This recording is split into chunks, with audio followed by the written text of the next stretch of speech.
السلام علیکم ورحمۃ اللہ وبرکاتہ۔ قارئین و سامعین، مزید ایک ویڈیو لے کر آپ کے سامنے حاضر ہوئے۔ امید کرتے ہیں کہ آپ کو یہ ویڈیو پسند آئے گی۔ عنوان ہے ماہ سفر ہرگز منحوس نہیں۔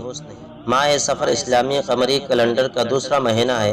اس مہینے میں شریعت مطہرہ نے نہ تو کوئی خاص عبادت مقرر کی ہے اور نہ ہی اس مہینے کے بارے میں کوئی خاص توہم پرستی کی تعلیم دی ہے، مگر بدقسمتی سے کچھ لوگوں کا خیال ہے کہ نعوذ باللہ یہ مہینہ بدبخت اور منحوس ہے۔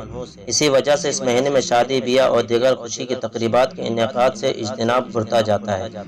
یہ خیال بالکل بے بنیاد ہے اور یہ دراصل اسی توہم پرستی کا تسلسل ہے جو اسلام سے قبل عرب میں عام تھی۔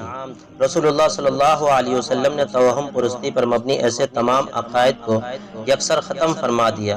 بالخصوص ماہ سفر کے بارے میں تو اللہ کے رسول صلی اللہ علیہ وسلم نے واضح طور پر ارشاد فرما دیا، لا سفر، یعنی سفر کے مہینے کو منحوس سمجھنے کی کوئی حقیقت نہیں۔ صحیح بخاری۔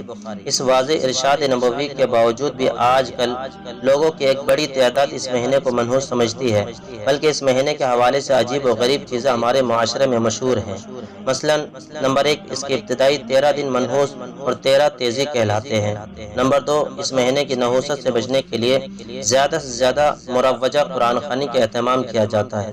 نمبر 3، صرف اسی مہینے میں جنات سے حفاظت کے لیے اعمال کیے جاتے ہیں۔ نمبر 4، اس مہینے کی نحوست سے بچنے کے لیے گھر سے دور دراز نکلنے اور سفر کرنے سے اجتناب برتا جاتا ہے۔ نمبر 5، اس مہینے کو عورتوں کے بجائے مردوں پر زیادہ بھاری تصور کیا جاتا ہے۔ نمبر 6، اس مہینے کے آخری بدھ کو خوشی منائی جاتی ہے اور مٹھائی تقسیم کی جاتی ہے، وغیرہ وغیرہ۔ اسلام میں بدشگونی اور نحوست کا کوئی تصور نہیں۔ اسلام میں اگر کوئی نحوست و بدشگونی کی چیز ہے تو وہ انسان کی اپنی بدعمالیہ، جس کو فجور، ناچ گانا، فحاشی و عریانی اور اللہ کی کھلم کھلا نافرمانیاں ہیں جو گھر گھر میں ہو رہی ہیں۔ اگر ہم واقعی نحوست سے بچنا چاہتے ہیں تو لعنت و پھٹکار اور قہر خداوندی کو دعوت دینے والے کاموں سے بچیں۔ جزاکم اللہ خیر و احسن الجزا۔